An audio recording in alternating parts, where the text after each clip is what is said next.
கர்த்தருடைய பரிசுத்தமுள்ள நாமத்திற்கு ஸ்தோத்திரம். இந்த நாளை கர்த்தர் நமக்கு ஆசீர்வாதத்தை தரும்படிக்கு, பலப்படுத்தும்படிக்கு கர்த்தர் நமக்கு கொடுத்திருக்கிற வார்த்தை என்ன என்று பார்ப்போம். அது உபாகமம் 7:21 சொல்லுகிறது, அவர்களை பார்த்து பயப்பட வேண்டாம். நாம் எந்த சூழ்நிலையிலும் பயப்படக்கூடாதுன்னு தேவன் சொல்லுகிறார்.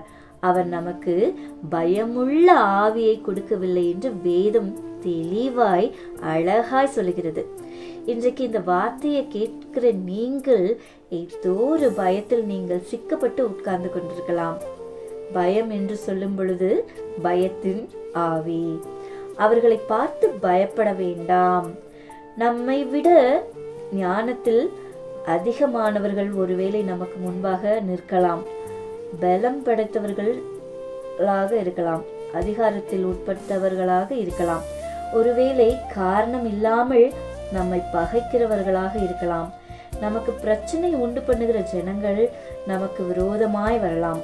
ஆனால் வேதம் சொல்லுகிறது, உனக்கு விரோதமாய் யார் வந்தாலும், எப்பேற்பட்ட சேனை வந்தாலும் நீங்கள் பயப்படாமல் இருக்கும்படி கட்டளை கொடுப்பார். நீ பயப்படாமல் இருக்கும்படிக்கு ஒரு தைரியத்தை கர்த்தர் கொடுப்பார். இன்னைக்கு ஒருவேளை நீங்கள் அந்த தைரியத்தை இழந்து போய் உட்கார்ந்து கொண்டிருக்கலாம். ஆனால் கர்த்தர் உங்களை ஒவ்வொரு நாளும் உங்களை பலப்படுத்தவும் தைரியப்படுத்தவும் அவர் போதுமானவராயிருக்கிறார். என்னுடைய வாழ்க்கையிலும் சரி இதே போலதான்.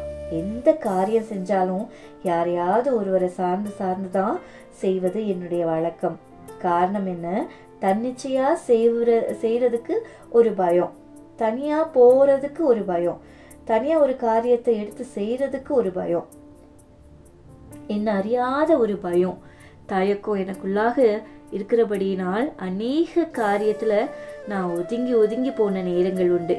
ஆனால் இன்றைக்கு என்னுடைய சூழ்நிலையை பார்க்கும் பொழுது எந்த சவாலையும் எதிர்கொண்டு சந்திக்கக்கூடிய கிருபையையும் சத்துவத்தையும் தேவன் எனக்கு இரக்கத்தோடு கொடுத்திருக்கிறார் என்று நான் இந்த நேரத்தில் நான் சாட்சியாய் சொல்கிறேன்.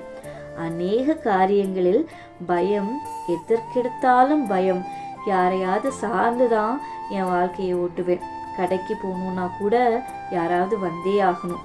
ஏதாவது வாங்க போகணுன்னா கூட யாராவது இருந்தே ஆகணும். ஒரு விதமான ஒரு பயம், ஒரு தயக்கம். கூட்டத்தை பார்த்தா ஒரு பயம், பெரிய ஆட்களை பார்த்தா ஒரு பயம்.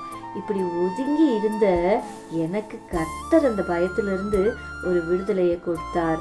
கர்த்தர் எப்பொழுது இந்த விடுதலையை கொடுத்தார் தெரியுமா? அதே வசனம் சொல்லுகிறது, உங்கள் தேவனாகிய கர்த்தர் உங்களுக்குள்ளே இருக்கிறார். முதலாவது அவர் உங்களுக்குள்ளே இருக்கிறார்னு நாம விசுவாசிக்க வேண்டும். ரெண்டாவது, எனக்குள் இருக்கிற கர்த்தருடைய வல்லமை என்ன என்பதையும் நாம் விசுவாசிக்க வேண்டும். அவர் பயங்கரமான தெய்வம், என்னோடு கூட இருக்கிறார். என்னைக்கு என்னுடைய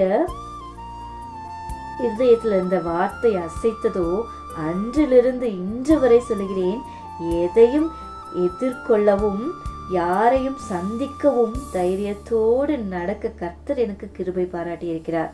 இந்த வார்த்தையை கேட்டுட்டு இருக்கிற நீங்க ஒருவேளை பயத்தோடு நடுங்கி உட்கார்ந்து கொண்டிருக்கலாம். தைரியமா இருங்கள், எடுத்த காரியத்தை செய்யுங்கள். கர்த்தர் உங்களோடு கூட இருக்கிறார். நீங்கள் வெட்கப்பட்டு போவதில்லை. God bless you. Amen. Amen.